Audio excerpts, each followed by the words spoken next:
Hello, everyone, and welcome back to another episode of 1000 Gurus with me, your host, J.R. Yonocruz.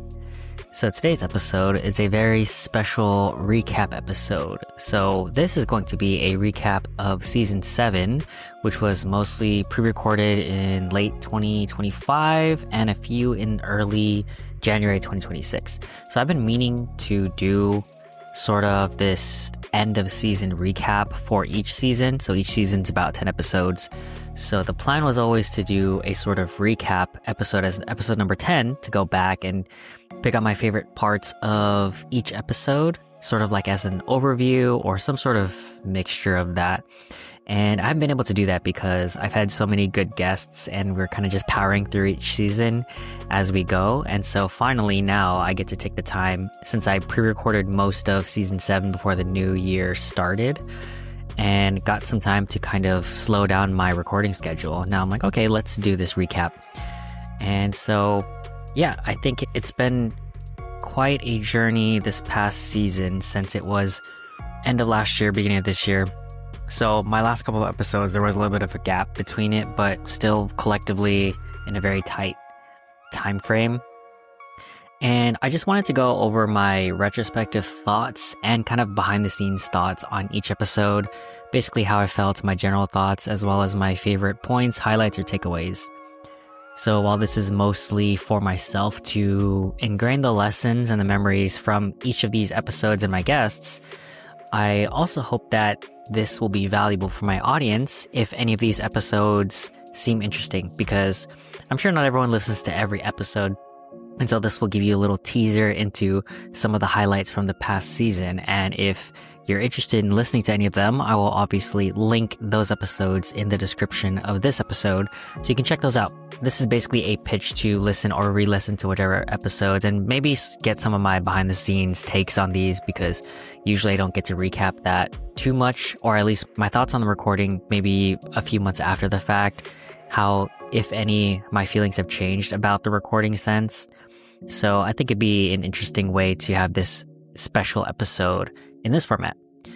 So I think that should be it. All right, so without further ado, let's dive in. So episode number 1 of season 7, or episode 61, is my 2025 recap.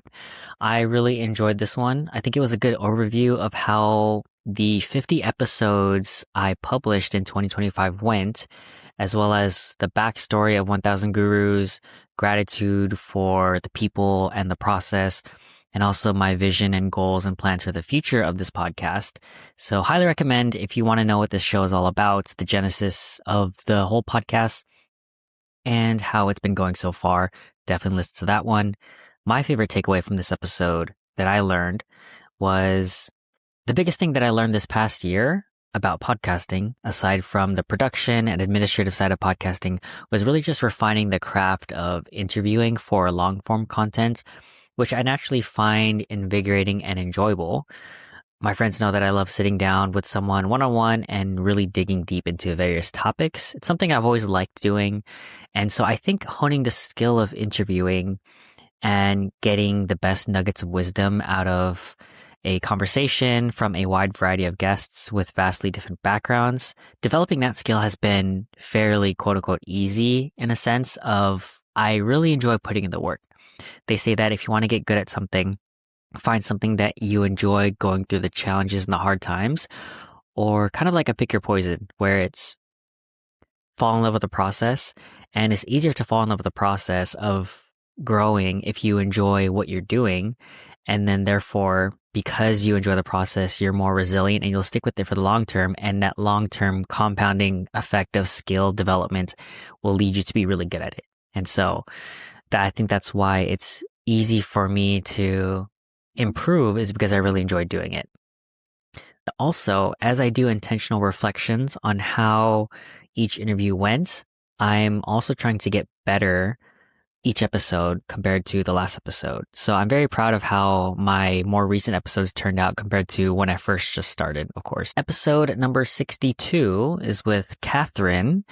It's always fun catching up with Kat. She has such a warm and fun personality, which makes it easy to talk to her. I also liked how we had a very focused conversation. Usually we have various topics, like minimum of 3 to a maximum of infinite, right? But this one was really focused on 2 things: her experience working in nightlife and then dating, relationships, etc., which we go pretty deep into in this conversation, which I really enjoyed. If anyone who knows me, I love talking about dating and relationships. It's super fascinating to me, especially as a relationship coach. And my favorite takeaway from this episode was that love is a choice. You have to choose to love someone daily, regardless of your feelings, and also choose to resolve conflicts. It's delusional to think that any relationship is without conflicts and that every relationship should just feel easy, so to speak, when I think most people who have been in long-term relationships or decades-long marriages knows that marriage is always going to be work. And kind of like what my pastor said a long time ago, which is that a great marriage is built by 2 really good forgivers. I'm butchering the phrase, but essentially what he's saying is that forgiveness is one of the most important aspects, values that you should put in a long-term relationship, because no one is perfect and we're all going to mess up. And so if you want your relationship to last for the long term, you need to be really good at forgiving, and likewise your partner should be as well, and to forgive each other for our shortcomings and give each other grace.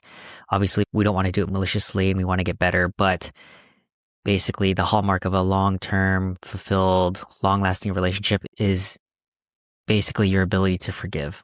Episode number 63 with Travis Linden, formerly known as Linden, now Travis. I think Linden is his middle name. So I absolutely loved his first episode. Definitely one of my favorites from season 1, season 2. And so this second recording was a great way to circle back on his teaching journey after a full year of teaching. So I think he mentioned 4 quarters. So it was cool to see and hear from him about what has worked in his teaching career and how he's pushing for more innovative teaching methods like active learning and then doing all the passive learning outside of the class. And instead of lecturing at people, it's more of getting them to stimulate their brains and do the activities in class, leverage him and the teaching assistants to actually learn more in the 3-ish hours or so that they spend in class instead of just mindlessly talking at people. And he gives really good advice on how people can get into the video game development space, since he has such a wide range and depth of experience in that field. My favorite takeaway was how we discussed burnout and how most of the time we run into this because we put a lot of effort into expecting a certain outcome. And when that outcome doesn't occur, you don't get that fulfillment you were expecting, and then it leads to burnout. So the solution to this is to make sure that the work that you're putting in, or the energy that you're putting in, has mechanisms for fulfillment, or rather mechanisms of feedback. Or you can not set super high expectations of whatever you're doing. Like, for example, for people who feel like there's no point in having a job unless it's the most fulfilling job ever. And if you don't have the most wonderful princess dream job, then you are going to be miserable, right? And I think if you just kind of lower your expectations a bit and be more reasonable, you'll at least save yourself from feeling burnt out because you're like, oh, why am I doing all this, putting all this effort, and I don't feel fulfilled? In the case that, the job that you have isn't necessarily like that type of job, and there's nothing wrong with that. But in Travis's case, he switched his career so that he doesn't burn out doing video games, but then now he teaches video games, but teaching is a lot more enjoyable to him than just like coding 8 hours a day, sitting at a desk, right? But he can still enjoy his passion, which is making video games and doing that on the side as well. Episode 64 with Vanessa and Hazi. So this was fun to do. This was my first double guest in a remote virtual setting and also in another country. They're always enjoyable and fun to talk to as they have such a radiant and positive personality. I love their collaborative approach in their lives and their careers. I was honestly a little bit worried about the technical aspect of this recording because there's always like a time delay, and also Vanessa's so they had separate laptops, right? Because I asked them just for framing wise, and when it gets translated to different ratios of video, it's better for them to have separate cameras instead of just being on the same horizontal camera, because then they'll get cut off, like half of their face will be in the screen. So they did that, And so I'm grateful that they busted out both of the laptops. But when we finished, they had to kind of run, and Vanessa's recording didn't upload all the way. And so I had to text Hazi to like, hey, can you get Vanessa to like, reopen the browser so it can finish uploading? And they were busy for the next few days, so they weren't able to get to it until like, the following week. And so thankfully it worked out, it fully uploaded, and then I was able to get the recording, but I was kind of worried about that, but thankfully it worked out. So my favorite takeaway from this episode was relationships, like business partnerships, should have clear expectations communicated on all sides. And the exercise of writing things down explicitly in case things go wrong, such as contracts or prenups in relationships or marriages, are super important, not only to protect each person, but also as a proactive measure to guide everyone in the right direction should anything bad happen. And I think just overall principle of being intentional and proactive with your plans is always better than just hoping that everything goes right and then not having a strategy when things go wrong, kind of like having insurance sort of thing.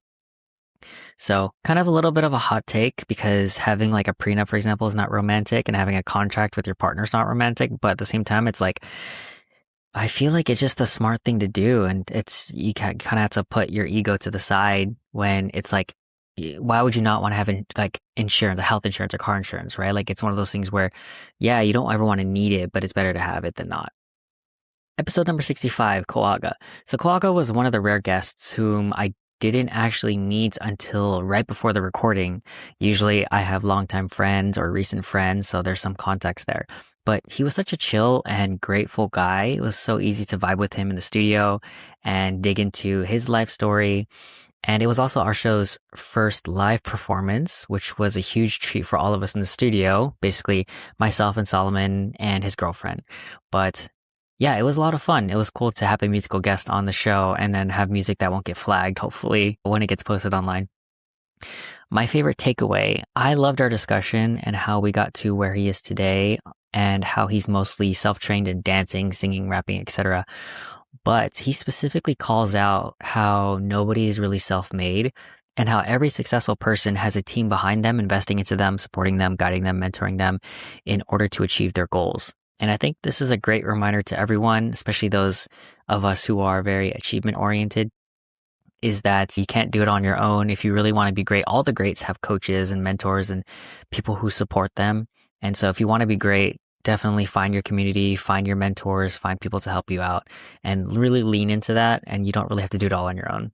Episode number 66, Lorenzo. So having Lorenzo on was another instance of this show being primarily an excuse for me to catch up with old friends, whom I respect and admire, of course, and people who I want to learn more about their life and their story and lessons and whatnot.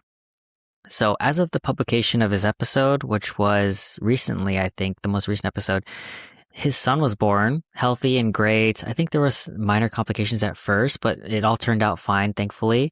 And he and his wife seem to be enjoying their new phase of life, being young parents. I saw an Instagram story of their son. He's so cute. My favorite takeaway. So one thing about Lorenzo that stood out was his insight about entrepreneurship and being a business owner. I think he might have attributed this to Alex Hormozy, but he said that every business problem is actually a personal problem from your home that is bleeding into your business, or paraphrasing, something along those lines. And therefore, this means that you need to make sure that your home life, your foundation is solid before trying to fix or improve anything in your business. So this means focusing on what's important in your life first, like your faith, your family, your finances, your fitness. I just wanted to throw in alliteration, or your well-being, etc., before trying to improve your business life or your career or financial goals, etc. Episode 67, Jane. So it was really nice to catch up with my old friend and ex-coworker, Jane. We worked together, I believe it was like around 2016, 2017-ish time frame. So it's been about 8-ish years or so. It's been a while. And it's so crazy. My first thought was, after looking back and listening to the episode and editing it, it's crazy how people don't really change. And in a good way, of course, because I admire Jane and it felt like the chemistry that we had as friends never really left, which is cool. And it was cool to hear about her story in depth, especially her unique career journey in both the marketing fields and then the health and wellness and healthcare fields. Jane also fits into my favorite category of guests, which is teachers and coaches, as they usually have some of the best reflections that perfectly align with the ethos of the show. And obviously they're great communicators because that's what teaching requires. So learning from individuals like that who have walked their own paths and have something to share is always perfect for the show. My favorite takeaway was the lesson of dealing with burnout part 2. First, it's identifying what's causing the burnout. Usually it's some level of fulfillment that you're expecting, and then shifting your perspective and adapting or changing your situation, like what Jane has done many times in her career. And it's about being proactive and taking control with creative solutions or finding those paths forward. And that's what I really admire about Jane, is that she's constantly doing that. She's always a go-getter, finding creative solutions to adapt and to shift, and having the self-awareness to know when it's time to pivot or make a change. So I think that was a really good takeaway. Episode number 68, Rani. So after about 7 seasons worth of episodes, I was excited to have our very first guru back on the show from episode 1 all the way to episode 68. So we chat and get updates about his life and what he's been up to since over a year. Yeah, more than a year then. And also some deep reflections that we usually get into when we talk. I also didn't even know he was back in LA, which is great, so that we can hang out. And I think we're overdue for an in-person hangout anyways. My favorite takeaway, and I think overall this discussion on nuance and context when it comes to understanding why cultures are different. So for example, we talk about Japanese culture versus US culture, or Eastern culture versus Western culture. And we even get into, I guess it's similar, but conservative values and mindsets versus progressive, and particularly the use of pronouns and why Ronnie's having difficulty with those. Definitely check out that episode. We get into some pseudo spicy topics. Not really. We're just kind of joking around. But if you check out the episode title, I definitely put a lot of clickbait in there, or rage bait. I don't know what do you want to call it. But overall, the takeaway was why we should give more grace to people and not treat everything as black and white, because even our opinions, they can seem black and white on the outside, but there's a lot of nuance and context that you have to understand when you're trying to, I guess, understand people and navigate the world. It's like there's no right or wrong ways, minus like the moral and ethical sort of things. But I think even someone's hesitancy or resistance to pronouns, using pronouns and in the ways that other people want to use them, it's understandable when he gets into it in the episode. It's like, okay, I get what you're saying, why you feel this hesitancy towards pronouns and whatnot. So that was a really good conversation. And finally, episode number 69 with John Cho, aka Harold. So this one was a long time coming. I think we rescheduled this a few months back because he's so busy, but I was finally happy to get him on the show. And it was one of my first guests back in the studio, since this whole season, or most of the season, it's been remote. And I think even the prior season. So I almost kind of forgot how the whole process of in-studio works, but it's kind of like riding a bike, and Solomon was there. So it was cool to get back into the zone, and it's always fun to have a chat in the studio. My favorite takeaway from this was John's central theme that ran through almost the entire episode, which was that this idea of people waiting for the perfect conditions when starting is the perfect condition. Basically, just do the thing and you'll get better, and you'll figure out what you need to figure out along the way. And I think it's been true in his life, and I think that central theme is something that we can all take away from the episode, because I think most of us, myself included, sometimes have paralysis by overanalysis, and I think most of us just need to do the thing, and when we do the thing, we'll figure out how to get better along the way. But we shouldn't let fear or judgment or insecurity stop us from just trying the thing. And I think that's it. So yeah, my favorite takeaways from each episode, thoughts. As usual, let me know what you guys think. If you enjoyed this format, leave me a comment anywhere. I'll see it. Yeah, I think it's been a lot of fun to kind of slow down and do these, like scheduling out my episodes, and then just kind of being able to relax for the last month and a half, because I wanted to get all of this done before my trip to Japan in early December. And so I scheduled most of the season before December, and then finished off with these last couple episodes after my trip back. It's been nice to set this up so I don't have to worry about content. And then also doing this recap is good for me, because it helps me to do like a third or fourth pass on these episodes and really remember what I learned, and also enjoy reflecting on these conversations. But hopefully you guys enjoyed it too. Leave me comments. Let me know if you have any other ideas or things you want me to do. Otherwise, I'll be doing more of these. I'll try to be doing these for every season. And so I think that's pretty much it. So I'll do my final sign off. Thank you guys for being here. I really appreciate it, as always. Reminder to be kind to other people, especially yourself. And remember that you can always learn something from someone if you take the time to listen. So thank you guys for being here.